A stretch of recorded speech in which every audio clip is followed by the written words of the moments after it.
Hello,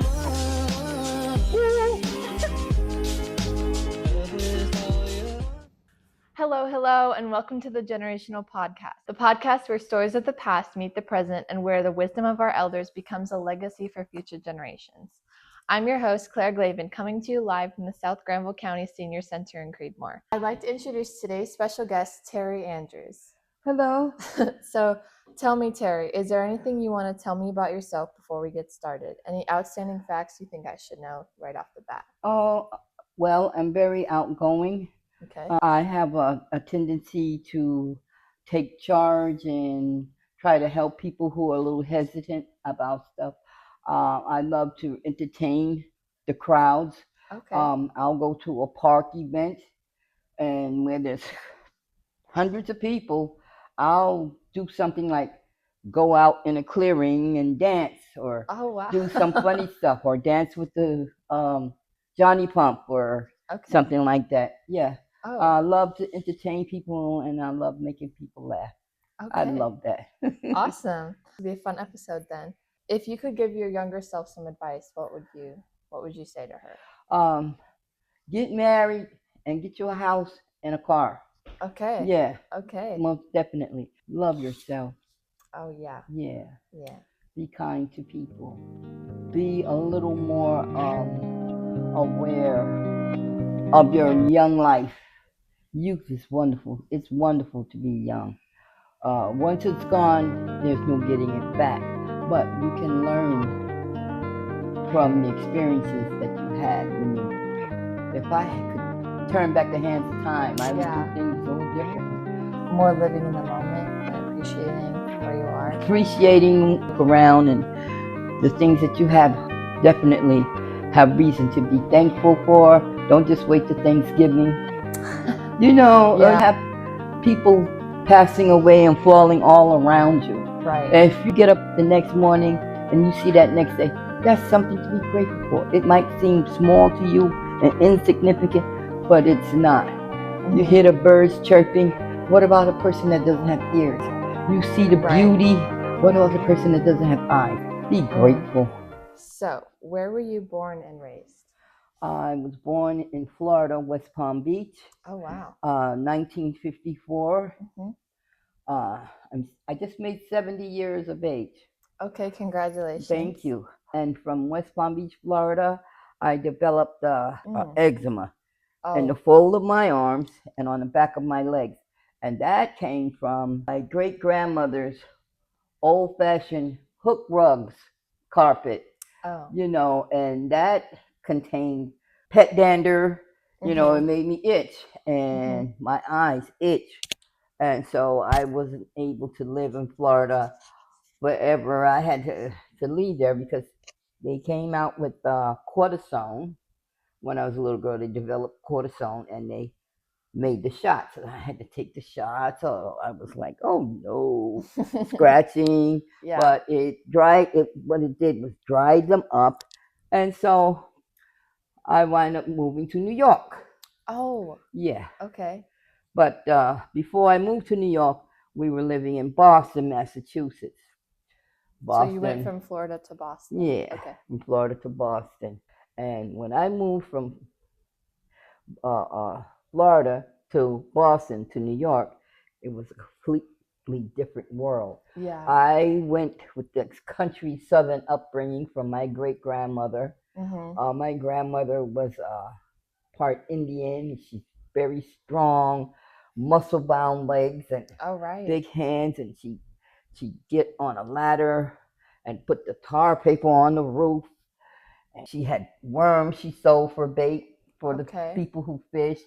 She used to make me and my little brother, two New Yorkers, go feed the bait. So she put some slop in a can, and we had to feed them, and they'd come up to the top. Oh, it was awful. New York kids, we were squeamish. We had spider crawl on the wall, and the old-fashioned wallpaper that they made in those days were mostly paper. You could hear the spiders crawling on the wall. Oh, no. But it was wonderful. I had a wonderful childhood. I loved New York. I loved Boston. I was always involved in scholastics, and uh, I was very bright. Um, but I used to fight. My father was a fighter, so I guess I inherited the tendency to flare up. But I've learned through the years to calm that down. But I am very stand-up person. I'll stand up for myself in a second. I'm an artist. Okay, I paint. Tell me more about that. Okay, my dad was an artist. He used to make fences for people's homes, and I started sculpting. He used to get this wax from somewhere, and I'd sculpt mask out of the wax slabs. Oh, wow. Yeah, and I used to paint. I still paint now. I use acrylics. I started off with oils. Oils don't work well for me. I love the outside, but I just don't like the bugs. Yeah. So when I came here from New York, it's a lot of natural things that I had to readjust to. I had to reacclimatize myself to the mosquitoes, the bugs, those ditches. All that stuff is something that I had to, get accustomed to. And the quietness, I had to learn to live alone, because now I live alone in my own apartment. I don't have people coming to my home. Very rare, very rare. I learned I was a people person in New York, but here I toned it down. And I got a little older, I toned it down. I don't need people now. I don't have to be the center of attention anymore. I have turned myself within, not being an introvert, but turn myself more comfortable. Yes, and I find peace, and I can live with myself, and I enjoy the things that I think about, and I have found out what a unique person I am. I'm so glad. Yeah. You moved from Florida to Boston to New York. So, on that timeline, like, did you go to high school? Like, yes, I went to high school in New York, and in high school, I was sought after. I went in skits. They had a drug program called Spark. It was to help deter the kids from using drugs, and I wanted to be a part of that. And that was back when people used to wear afros. I used to have this huge afro, and it's in the early 70s. Okay, cool. Huge afro. I looked like Angela Davis. I was all about don't do drugs, and I was an advocate. Don't do drugs, and they would have a group of us that were trying to help the kids not to be using drugs, because heroin had hit New York, and I would see some of the girls sitting at the table in the lunchroom. They're nodding. We used to call them the nod squad at the table, and they're nodding. Oh no! Yeah, these are students. Oh no! These are students. We created this skit, and it did some good. And we noticed that the drugs that the kids were taking, they stopped taking the pills and nodding, and they started feeling ashamed, because we would walk up to the table and say, I need to take a picture and send that to your mom. Ooh. So she can know what you're doing in school. Right. Yeah. Right. And they kind of felt it. Right. Yeah, they kind of felt that, so they stopped. So I was able to enjoy the fact that I was smart, and I wanted to be in a program for well, you can get a scholarship. I didn't get it, but I came really, really close. I forgot what my score was, but I almost got my scholarship.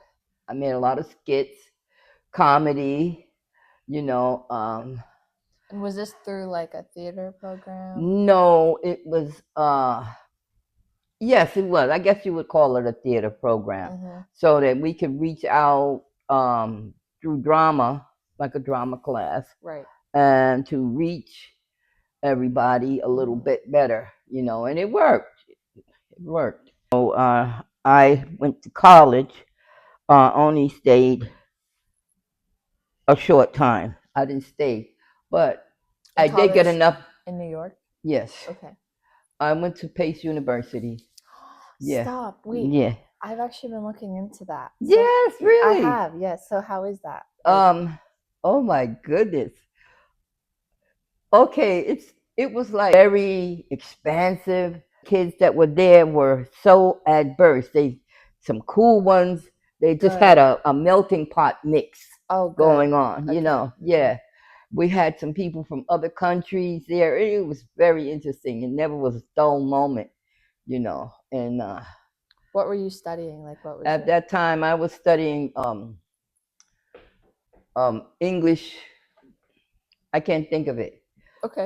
When you gosh.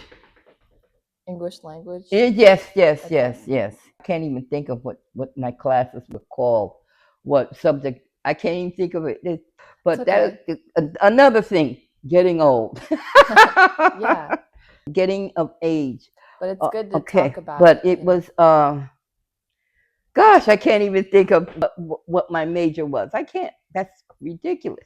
It's okay. But yeah, I enjoyed that, but I didn't stay for long because I had gotten pregnant, and in New York the guys don't marry. They don't marry, so I didn't get married. In New York, it's more like a belief. Well, don't get married. It's everybody's having the kids, but they're not getting married and tied down. You're too young for marriage, this, that, and the other. And so I didn't get married. I missed out. If I had been living here, I'd have been a married woman with grandchildren and a house and car, and I missed out on that. But also, maybe if you were living here, you wouldn't have had that experience, like the experiences. I wouldn't trade them for anything in the world that I've had. And I met some great famous people living in New York. Tell me about that. Okay, I met Walt Frazier of basketball team. Famous Walt Frazier. He was dancing at a club called Nepenthe. Nepenthe is an upscale club. And my stepfather worked for Cadillac company, and he had a different Cadillac. Every 2 years, he'd trade and get another Cadillac. He used to make me so proud when he'd drive up to my high school, and I'd get out the car with a little pony skin fur coat on, and I'd jump out the Cadillac, and all the kids was like, "Hey, Terry, hey!" Yeah, we had a green one. So you were a cool kid, basically. Yeah, I was cool. I wasn't full of myself. I was a really cool girl. Period. Really cool. But yeah, I danced with Walt Frazier. He was the tallest thing on the dance floor. Gosh. And I saw him. My stepfather got me and my brother, and my brother was young, but my stepfather had clout. He had a lot of influential people behind him. Because he worked at the Cadillac? Yes. Okay. Yes. He used to get them good deals. He took me there. It was my birthday, and I danced with Walt Frazier. He was sitting across the room, and he had this Asian woman, beautiful. And I was so gorgeous that night. I had on a red leather skirt with the red leather vest and a crepe billowing sleeve blouse, and all the curls in my hair. And oh my goodness. And I asked the waitress, "Would you give that gentleman this note?" And I wrote on there, "Gee, I'm a great fan. Would you please have a dance with me?" Oh my gosh. Yes, I did. I told you I was very outgoing. How old were you? At that time I was 15, going on 16. Oh my gosh. Yeah. What? That's and Walt Frazier, he is played for the Knicks. He was so handsome with his date over there. He looked towards me after he got the note, and he shook his head like that. He came over. When he came over, I shrunk into this little, smaller than a bean, because I was like, "Oh my God, look at him!" The closer he got, the finer he got. He reached his hand out for me and I was like, "I'm not gonna never wash this hand again." Yeah, but it was such an experience. There's been others, and I danced with him on the floor, And I looked at his date over there and I said, I licked my tongue out at her. Oh my God. Yeah. And he sent a bottle of champagne to my table. It was my mother, my stepfather, and my little brother and myself. It was wonderful. And then I met one man that played on Days of Our Lives. His name was Adam. Okay. With the white hair, Adam, and he was played the part of twins. Yeah, I met him on Fifth Avenue and something over there. So tell me about James Earl Jones. You said you met him. Yeah, well, James Earl Jones. Oh my goodness. How did you meet him? Okay, I'll tell you how I met him. I was going to see my boyfriend who was in the Army, and I was going to Fort Dix by the Greyhound, right? I went to Fort Dix, and there in it's called Penn Station. Yeah, there in Penn Station, there's everybody there, traveling by train, and they're sitting on the bench because the homeless people are mixed in with people that are rich and everything. Right. It's just a pot of soup. Everybody's all mixed together. And I recognize him. He's sitting on the bench with the newspaper. And I walked by. And he said, "Hello, young lady." He said hello? He said, "Hello, young lady." This was at the subway station? At the subway station, the Penn Station. So you met James Earl Jones. James Earl Jones. And when he said, "Hello, young lady," I guess I was staring at him so hard. He saw me staring, His voice was everything that his voice is on the screen. That is his voice. Those green eyes are the green eyes that you see on the screen. That's insane. Oh my goodness. And he asked me, where might you be going? And I told him that I was going to see my boyfriend in Fort Dix. My boyfriend told me that he had visiting day. So I went to tell him, that I was pregnant. So that was a big day for me. I'll never forget it. And I met James Earl Jones, and I told him where I was going. He told me to be careful. And I was. I didn't ask him for an autograph. No, because that's so cliche. I just told him that I'll never forget him. And you haven't. And that was that. Yeah. In New York, people tend to not try to delay New Yorkers because they don't know what's going to happen at the next moment. There might be some connection. I might have had somebody that wanted to do something to him because I'm talking to him. No, they don't play that. They let me go. I felt like I was famous. He gave something to me. He left something with me, that he's had this wonderful life, and he has played these wonderful characters. And he said to me, "Hello, young lady." And I said, do I have do I have it? I wondered for a long time, was I missing out on something that I had? And I wonder still to this day if maybe I had something that I could have made something with, But I'll never know. I don't guess I'll know, because now I'm 70 years of age, Yeah. Yeah. Well, it sounds like you still had a very fulfilling and fun life, and you were just like a good person. I think people are drawn to like really good people. Like your great grandmother said, you have a pure spirit. So yes, that could be it. She told me, she said, "Terry, out of all my grands and great grands, you the one, child. You the one." Yeah, that's what she said to me. This is the thing. I have had 3 strokes since I've been here, and before I came here in New York.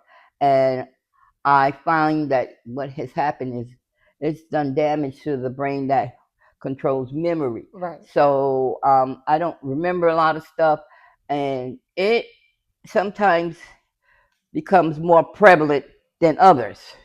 So I try to take the the proper vitamins, to help my brain. But all in all, I've had a wonderful life. I have been part of my grandmother. My great grandmother was Eliza Shelton. She was the mother in a Baptist church in Florida, and she had a throne up there on the pulpit, and it said Mother Shelton.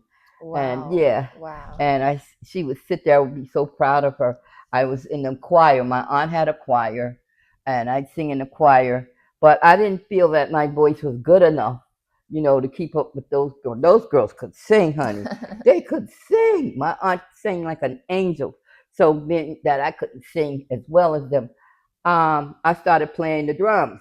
Oh, okay. So let me tell you what happened. I'm kind of hip because I'm from New York. I'm not from Florida, but I was raised there partially. But that New York part was right there all the time waiting to jump out, So you never know what you're going to get with me. I'm playing the drums in the church. That's actually a crazy sentence. Yeah, I'm supposed to be playing along with the gospel music that's going on. Of course. And I'm playing James Brown music. I'm playing on the drums, James Brown. The kids are getting up off the bench and they're dancing in the aisle, but they're not dancing because they're saved. They're dancing because they're doing the James Brown. My pastor told my grandmother, Mother Shelton, oh no, your great granddaughter is a treasure to the congregation. There you go. However, oh no. The songs and the beat, she even got me tapping my foot back there. I can't have that. Yeah, it was always a lot of fun and enjoyment, mostly in my life. I have tried to stay on the straight and narrow as far as not getting too far gone into any one thing, I love to help people. My great grandmother, one time, she used to show me and my brother old school methods of, if you're sick, if you have a bad cold, cut the onion in half, get a red onion, cut it in half, put on the bottom of your foot, put a sock on, put the other sock on with the other part of the onion, go to sleep. In the morning, the onion is brown. It's drawn all of the bacteria, and it worked. You felt great.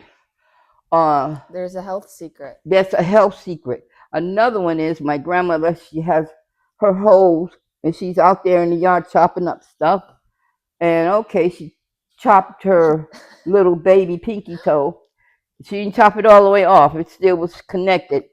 She used chicken fat, turpentine, and spider webs, and wrapped it around. She put it back in place because it was holding on by a string, by flesh. Ew. She wrapped it around with that spider web and that chicken fat and that turpentine, and then she put bandage on it. Do you know that thing reconnected? Are you sure? I say in 2 weeks' time. I couldn't believe it. In 2 weeks' time. She used to teach us all the Indian because she was Indian. Was she Native American? Yes, she was. Okay. Yes, she was. What tribe? Blackfoot. Okay. Yeah, the Blackfoots. They have a lot of different sections. Yeah, and natural solutions to things. Yes, they do. And yeah, I trust them 100%. Oh, thank you. Thank you. So they knew what they were talking about. Mm-hmm. Yeah. My grandmother taught me how to prune a tree.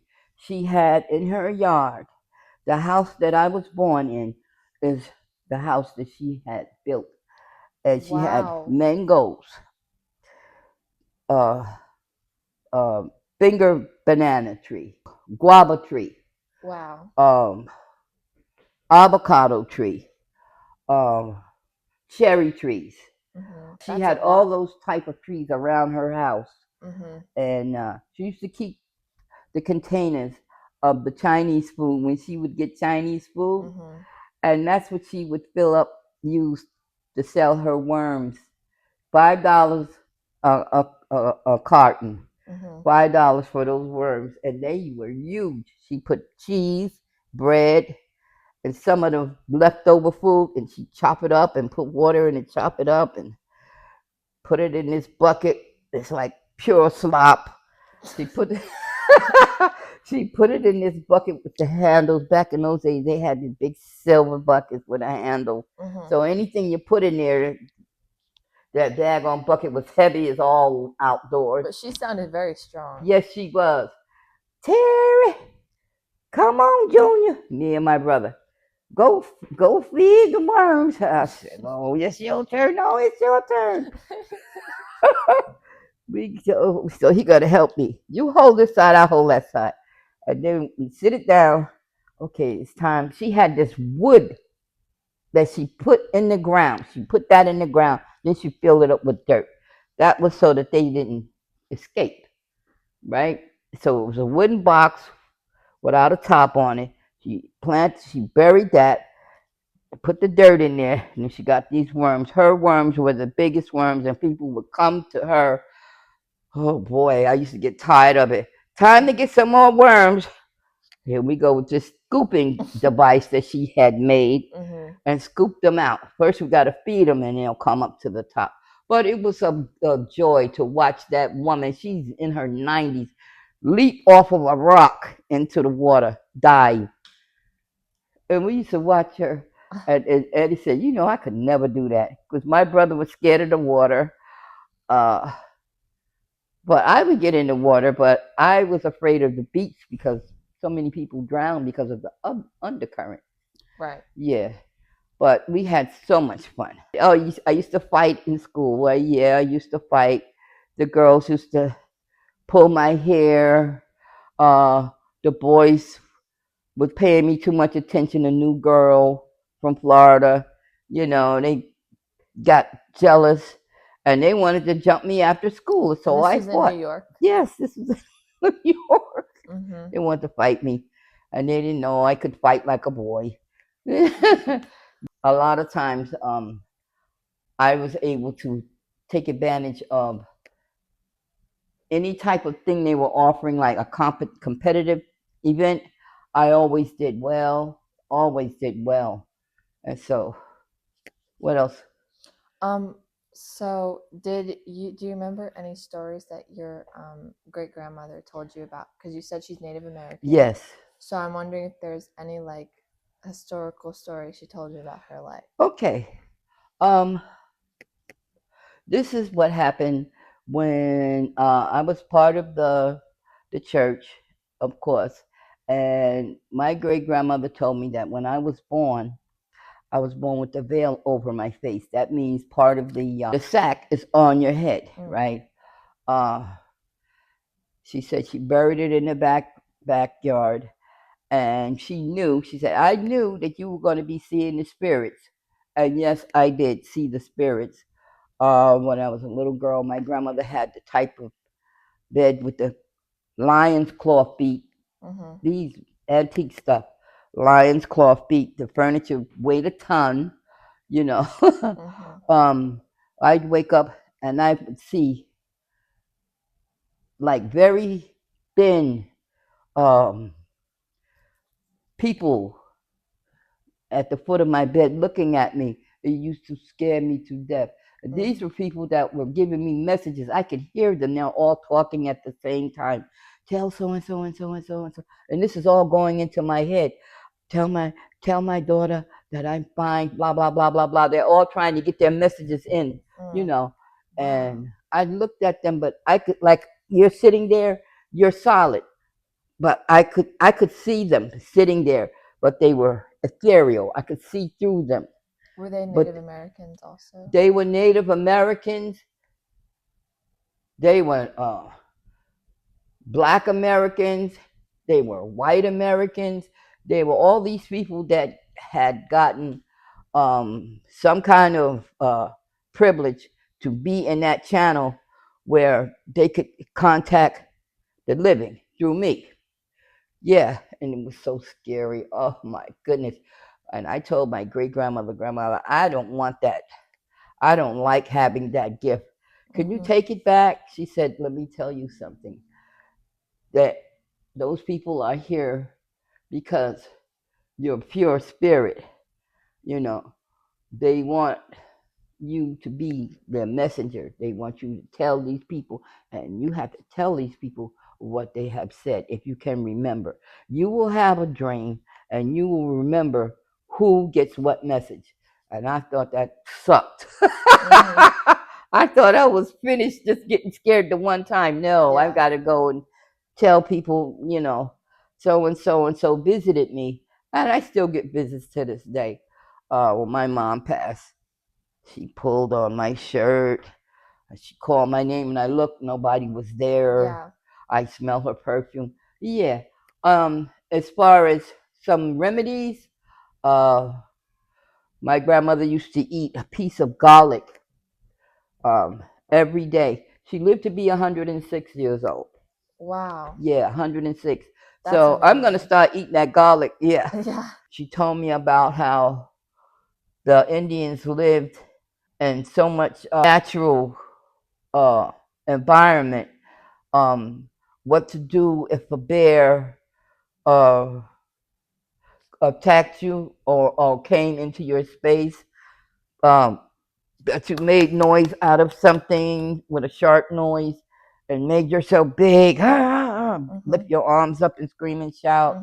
She told me that if a person passed away and they had gotten cremated, you take those ashes and you bury them around a fruit tree. And that is like a way that the Indians used to keep the spirit of that person giving fruit, still being alive, in other words. Yeah. Were there any historical events that you lived through that you like to share? Well, during the time of President Kennedy, I remember I was like 8 years old when that happened, and they had all types of marching going on, and I was, along with my mom, a part of that. My mom used to be affiliated with the BCC, which meant Brooklyn Community Council. That's cool. Yeah, okay. And I used to be, because of that, they had activities, political or not, for people to put their children in so that they would learn certain things. Like I became a member of the UBA. The UBA was like a cadet. I was the part of the cadets, and the cadets was held in a center where we would learn how to march. It was like the military little Cub Scouts type of thing, the cadets. And we learned how to march, how to take, how to sing Cater's Count. 1, 2, 3, 4. Bring it down. 1, 2, 3, 4. And we were in battles. We had to be very good in our marching. What do you mean battles? Battles meant other centers had their own cadets, and so that we had drills. Oh, okay. Yeah, drills. Okay. And the drill, you had to be sharp. Left turn, right turn, left turn, to the rear. Huh. It was great. It was great. It was great. Yeah, we even practiced with the fake gun and stuff like that. It was really great. We wore cams. And then we got not connected to the Black Panthers, but they were checking in on the classes to see what the children were learning. So you got to like meet them? Yes, got to meet them. Oh wow. So I met Angela Davis, and so that's how I started my hair like hers. Wow. Yeah. I met Angela Davis back at that time. Things were pretty much calm, except for there was slight prejudice, and the country had not grown away from that just yet, but it was beginning to. Like racism? Yeah, it was beginning to. get more, and because in the 60s there was a big civil rights movement. Yeah. MLK, and he had his March on Washington. That's right. And I also met Malcolm X's daughter. Yeah. I was gonna ask about if you I met his Malcolm daughter. Forgot her name, but that's okay. How did you meet her? Okay. I was at a park event. They had some kind of concert going on, and they had the people that were going to do the show, and these are people that had gotten contracts, and they were in the music industry. Right. Yeah. And she was there, and she was dressed in her gala garb of Muslim, with the thing and all that. The thing. Did you know it was her? No. Okay.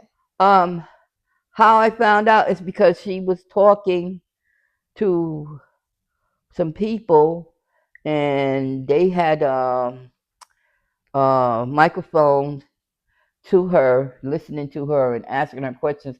So at that time, that was my kind of stuff. When I saw that, I was automatically magnetized. Pew! I'm going there, see what's going on. Yeah.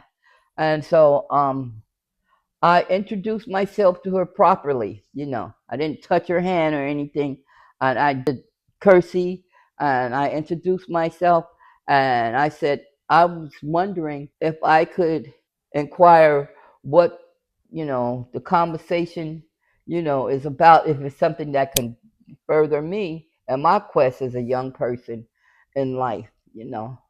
And she said, well, my sister, she said something so beautiful. Like, my sister, I love that you're hungry in the right way, and you're hungry for the right fruit. Let you partake of my fruit. Okay. And she said, and she told me her name. I can't remember it. Malcolm X is my father. Yeah. And I almost fainted.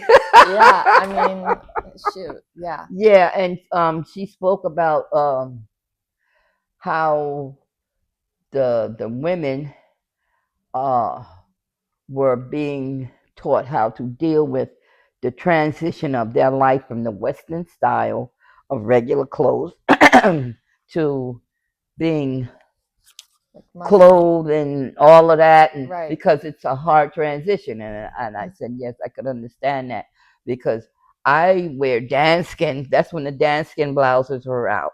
I wear the danskin blouse. I had them in every color, and I was wearing my Angela Davis afro. My hair was long, so I had a big one like hers. Mm-hmm.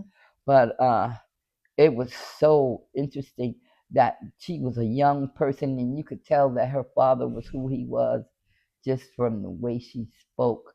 And how old were you at that time?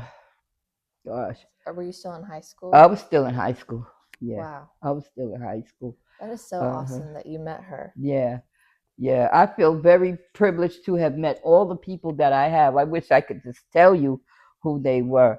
The list you've given me is already insane. Okay. So. She asked me, did I have any special interest? Mm-hmm. And I said, yeah, I love to dance.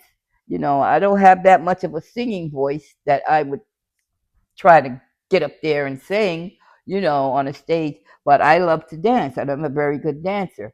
And she said, well, I know someone who is affiliated with the Soul Train. The Soul Train people. Yes, it gets better. The Soul Train, whatever she called them, the Soul Train people, mm-hmm. And they are looking for people that they can look. What do you call it? Like to join? Yeah. And so I was definitely gonna go to the tryouts. Yeah, the tryouts. Okay. So I was going to the tryouts. She gave me the address and everything. Okay, it was in Manhattan where you go and everything. My mom was gonna escort me there, And she said, you just might be, fortunate enough to be one of the people who's chosen. They just want, some people, they want just to be there, as like spectators. And then they're going to have people that are going to be the soul train dancers, right? Oh, my heart was jumping out of my chest. And guess what happened? What? I couldn't go. You know why? Why? I got an abscess. Ooh, this whole side of my face swelled up. Oh my gosh. And why I had an abscess? Because I stayed at the dentist. I cracked a piece of tooth. Oh. Cracked a piece of tooth. Eating macadamia nuts. Cracked it, and my face. That is insane. So I couldn't go. I had to call out, tap out. I cried. Oh my goodness. Yeah. That's awesome. Yeah. But also not about the. Yeah. That's crazy. You said that you have a kid. Yes. Just that one? No, I have a daughter, and I had my daughter Giovanni, and I have David, and I have Travis, and I have Azim. So I have 3 boys and a girl. Okay. Yeah. My children. Let me tell you about this part of my story, which is also interesting. It's all been so interesting. Thank you very much. I have been in situations where my mother was a very, very young girl when she had me. She was only 14. So she had a lot of learning to do. So as we were growing up, she was my sister and my mom at the same time. Oh, yeah. Yeah. And when she got pregnant, my mom had to apologize in front of the church that she was pregnant and that she had to get out of school because my great grandmother was that type of strict, old fashioned. And my dad, they knew my dad through, he used to come and help build that house that I was born in. Okay. And he used to come tipping around when my grandma was at work. So he still had a relationship with your mom? When my mother left New York, they didn't keep in contact with each other because she found these dashing young handsome men in New York, Right. So that was the end of that. But I did still see my father. Did you ever have any close or best friends when you were living in New York, or maybe ones from your childhood, or maybe even now that you want to talk about? Yeah, I have a close friend. My best friend, Tony, he lives in New York. We shared an apartment for 13 years. Tony was from here. Okay. And his family had a farm, and his father was a bounty hunter. Yeah, his father was a bounty hunter. What is that? And a cowboy. Huh? What is a bounty hunter? A bounty hunter is a person that goes after the people that were supposed to come back to jail or whatever, and they didn't come back. They skipped. So these are the people that go and get them and bring them back. Yeah, bounty hunter. So my friend Tony and I shared a 2-bedroom apartment, and he was such a good friend. I was at a point in my life where I didn't have anywhere to stay because my roommate wasn't paying their half. They came up short. They had lost the job, and everything just went. If you're a joint commodity and one loses the job, it messes the other one up. So here I was, homeless, and there was guys that wanted me to live with them, but I wasn't that kind of girl. Right. So He helped Gosh, you through a I tough found time. something. Yeah, I found Tony. Um, it was a summer. No, no, it wasn't summer. It was a winter storm that night, and I was outside with sneakers on in a storm because where I was, they said you got to go now. So I put on some steel tip boots, and I said no. That's not going to work in that snow out there. But I should have kept them on, but I took them off and put on my sneakers. All right, I'm sitting out there on a bench. I cleared a spot, put my coat. I had two coats. Mm-hmm. I put my coat on the bench and I sat there and I wrapped the coat around my legs and I was just watching the the entrance of a apartment building, and I'm just sitting there watching, and it started to snow. Oh my goodness! And I'm wondering, Lord, help me. What am I gonna do? Right. Tony comes out the building. I didn't know this man. He comes out and he said, Miss, he said, what's the matter? Because at this point, I'm crying now. Right. Miss, what's the matter? He said, don't cry. He came over to me. He said, here, take my hand. He said, I live right across the street. Come on. Make a long story short, he invited me to his apartment. He just moved in the neighborhood. But I lived in the neighborhood further down, but I knew the neighborhood. And he said because of that, I could help him, introduce him to where he could find certain things, like where could I go if I wanted to do my grocery shopping, where, different stuff. And we hit it off. And he asked me where was my family. And I told him that I had just got thrown out of my apartment because this person, they messed up and lost their job, and so I was in a mess. And yeah, that was my best friend Tony. And even now, Tony will call me from New York. Oh, Yeah, okay. he will call me from New York. My nickname used to be Little Mama. That's before I moved here. I Okay. used to be 106 pounds, Mm-hmm. small as you. Now I weigh 186 pounds. That's why I do the exercising. I take full Yeah. advantage of the gym back Sure. there. Yeah. So my friend Tony passed away one time. He has a heart condition, and there was a time where I was practicing nursing assistant. I went to school for that. Okay. Yeah, and I passed with flying colors. I was nurse assistant for like 6 years. I was working at St. Joseph's Rehabilitation Center, and my patients, they wanted me to stay and be a living care person for them, you know. And I used to take them little arts and crafts that I had made. I would go and buy nail polish and do their nails. Oh, wow. When I give them a shower or something, I bought rollers and I put rollers in their hair. Yeah.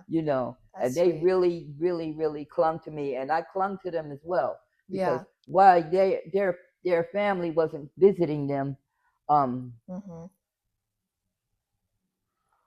I didn't have my family, so I adopted them. Okay. Yeah, I adopted them, and we became so close. And when it was time for me to stop working there because I was going to move, they cried. Some of them cried, and that made me cry because they didn't want me to go. Yeah, I'll pay you so. Then they offered me this Yeah. amount of money that I could be comfortable with, but I had to move on, and So, what qualities in Tony, if you could pinpoint them, made him a okay, good about friend? Tony. Made him a good Tony was a unique person. He was very calm, laid back. He didn't judge me. That's a big one. Yeah, he didn't judge me. Um, he was always interested, so interested in anything that I had to say. He would ask me for advice on certain things, and I always came up with the right answer. He said, I always came up with the thing that would work for him, and he loved it. He was so funny and hilarious. He would tell me stories about uh, one time he and his father are out hunting bear, and he had his shotgun and his dad had a shotgun, and the bear was far. It was a grizzly bear, which stood up in the living room in their house because they took the bear down. Oh my gosh. Yeah, and had it stuffed. No. So yeah. That's so rusty. he said that the bear was coming, and his father said, "Junior, shoot him! Junior, shoot him!" The bear was running towards them, so they started running. Oh my gosh! Yeah. That's not the thing to do, but they ran. It's too late. He didn't shoot him in enough time. Tony ran, and his father stood there and shot the bear. And when he shot the bear, by him running, he killed him. But when he fell, his body slid all the way almost to their feet. Oh my gosh. Yeah. That's insane. Yeah, and Tony was hilarious. He used to share his life experiences. He said when he was a kid, he was mischievous, and his mom had a spoon and a fork, the wooden spoon and wooden fork on the kitchen. We have that at my house. Yes, that's very famous, that wooden fork and wooden spoon. And his mom would get that spoon and tear his butt up. Oh no. And the friends and neighbors, sometimes she beat him out the door. And they'd look and they say, "Gosh, Miss Mary, don't kill him." Yeah. Yeah, it was. He's such a great friend. Yeah. And when I left there and moved here, I left because I had gotten into drug abuse. I had gotten into drug abuse when my mom passed away. Yeah, my mother and I were so close. And I was looking for something to stop that pain. And I started using cocaine. From cocaine, it went to crack cocaine. And that is when things just went, yeah. And I was living in people's apartments that were crack houses. Oh no. Yeah. That was, yes. I was a person that knew how to cook the stuff. So I always had a place to stay. Everybody wanted me to stay because I could cook the stuff and they could chop it up, and I knew how to chop it up and package it. I never been proud of that. I lost so much. I had my children staying with relatives because I didn't want them to see me like how I was. One thing about me as an addict, I still seem to be able to keep a certain amount of dignity, with myself. I was able to keep amount of dignity. I wasn't out doing all that crazy stuff. I did some crazy stuff, but not too much. Right. Not too much. So then you moved where? And I moved from out of Tony's place, and I moved into this lady that was a part of a church. I wanted to get out of it. Right. So I moved to this lady that was involved in church things and all that stuff. And Tony helped me find my daughter. My daughter was living down here. Okay. She had moved down here because she has brothers by her father and a different woman and different mom. saying dad. Right. And when she found out that, your mom's on drugs, I hear from her from time to time. When I left New York and moved down here, I was still on drugs. I've been here 10 years. I've been clean 10 years. That's awesome. Thank you. Honestly, yeah. Thank you. I've been here 10 years. I didn't do a program or anything. My daughter was here, and I was in New York. And when Tony found her, I had her come to the apartment that I shared with Tony, and invited her there. And because I didn't want her to go to the place where the lady was, I didn't want that because that was a bad neighborhood. Even though that church lady was nice, but I took her to where Tony lived, and I wanted her to see pretty much my background, where what was going on with me at that time. Yeah. So when I came here, my daughter said, "Mom, please come. I have a surprise for you. I'm pregnant." She had my grandson. I came flying down here with bells on. And that's like I love my motivation. grandson. Yes. And I just stopped using drugs without anything. And a lot of people tell me, you're amazing because nobody can stop crack cocaine just like that. Yeah, I did it because one thing, I'm not going to embarrass my daughter or my family. And I got my grandson. I found my family. I found myself. Purpose. Yes, I had a purpose, And so my grandson and I are this close. Good. And he's a famous little boy. He is going to school for the academically advanced. Yeah, that's my little boy. Yeah, he's 10 years old. He goes to what academy is that? I forget the name of it, but he's 10 years old. He's in the 5th grade. Okay. Yeah. Awesome. Yeah, he's good. I keep him in the books. Yeah, so that's pretty much. But Tony calls me regularly. And I told him. So he's. I talked him into going into a rehab because he was alcoholic. He's still alive? Yes, he's still alive. Okay, because he had a heart issue, right? Yes, he had a heart issue and he passed out on the floor. Okay. I took him to, it was a rainy day. He passed out on the floor and I was talking to him. I'm going out the door. What I'm saying? Oh. You're not going to answer me? Oh. I turned around and went back and he's on the floor on the other side of the bed. Well. On the floor, looking, staring, and I brought him back. But he's all good now. Yeah, he's all good now. Okay. Yeah. Mm-hmm. Okay.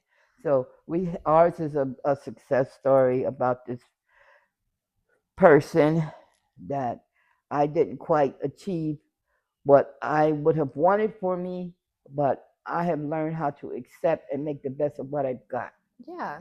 Yeah. What advice would you give the teenagers of today?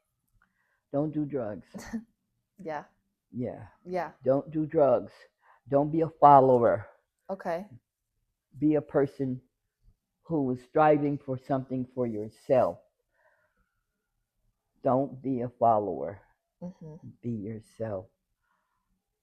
Yeah, and love yourself. Yeah. Yeah, love yourself. Okay. Hypothetically, if you could hop on a plane right now, where would you go to? You could go out of the country. You could go anywhere. Where would you go? Hawaii. Okay. Why Hawaii? I've always wanted to know what it was like to be in Hawaii with that beautiful water, that weather, because it reminds me of Florida. Oh, yeah. Yeah, those palm trees. When I do my paintings, I use acrylic. That is my sign. I'll draw a palm tree and I'll have TEA along the bark. That's one of my creations. That's how you know. The palm tree. TEA is Tori Elizabeth Andrews. Yeah. Sounds like that's like your happy place. Yes, it is. Yes, it is. Mm-hmm. That's why I revert to the the palm trees. That was the happy life with my great grandmother. Yeah. Yeah. That's really cool. So what kind of music or movies are you into now?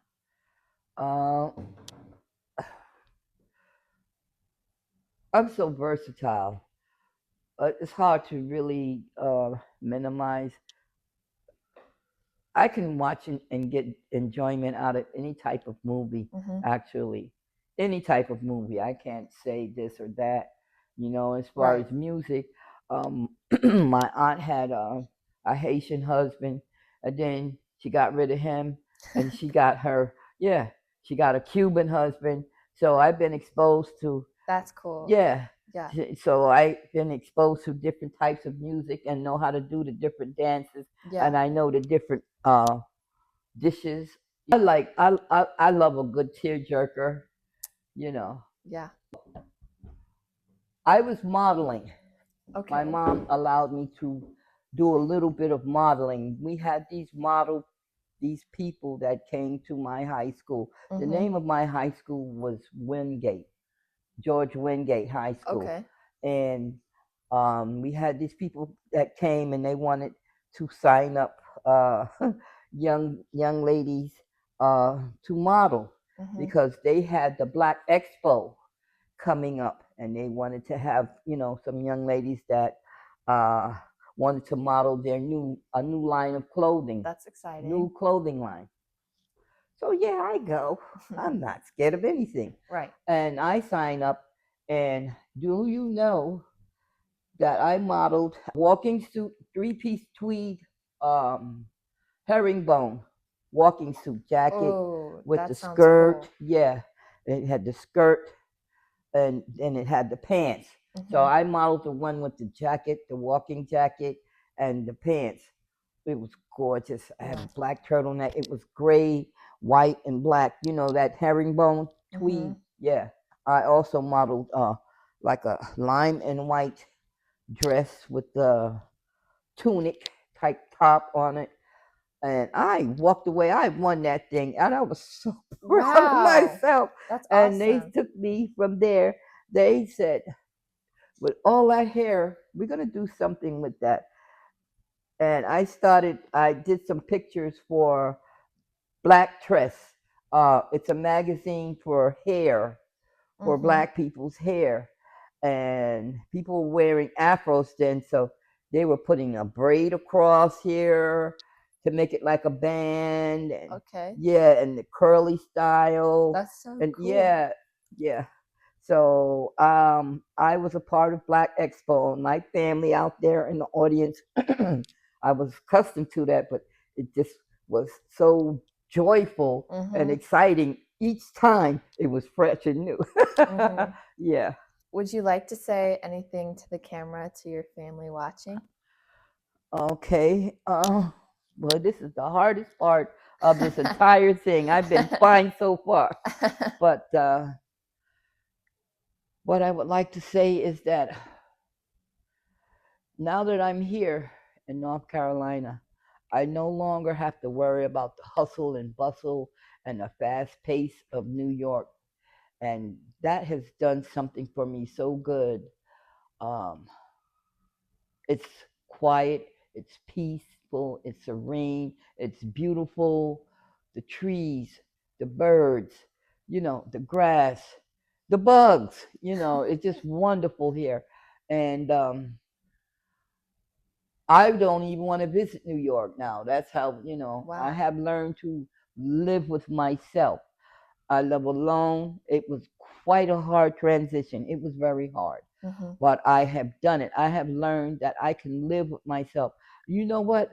I met myself down here. Yeah. I met myself down here. That's and awesome. I like the person that I am down here. I would say that life is so short, and you got so much to do within that short period of time.